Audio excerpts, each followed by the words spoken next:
My name is Tom So. I'm a pharmacist at FDB, and I'm currently the manager of the Meducation Group. I received my PharmD from the University of California, San Francisco in the early 90s. I've been at FDB now for 20 years, and in my current role as a manager of the Meducation Group, I direct a group of staff who are responsible for the creation and curation of the data that is in our medication product designed to help improve medication adherence. My approach when taking care of the work that we are involved with involves being careful and having extra attention to detail. The reason is because our product, it's consumer facing and directly given to a patient, so there isn't a learned intermediary that helps them with the information. The passion that I have for the work that I currently work on is that the work that we create is actually used by patients, in fact millions of patients.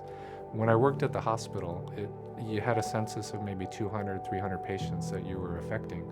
But at First Data Bank, you have the ability to touch all of the healthcare continuum with your work, and thus you're affecting millions of patients. I've learned as I've gotten older, and as my parents have gotten older, I've gone to many medical appointments and procedures with them, and I'm sort of the medical advocate because I have a healthcare background.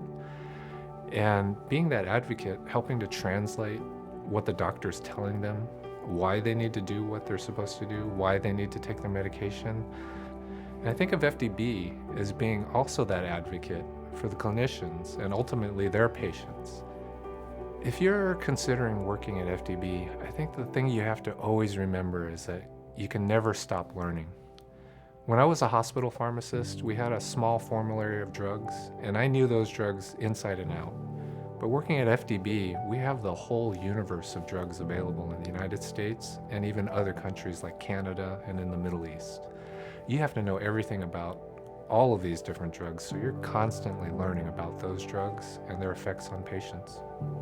The career advice I would give to somebody considering working at FDB is that initially when I first started here 20 years ago, they were looking for clinicians that had a large amount of experience. Whereas now, I think you can consider even coming out of pharmacy school with the programs that are now available to the pharmacy students as they train to become pharmacists. You could start working. If you have a passion for the things that we have a vision and mission for, you could fit in at FDB. What I would tell my kids about choosing a career, you have to find your passion. And if you can find a career that matches your passion, then you are set for life.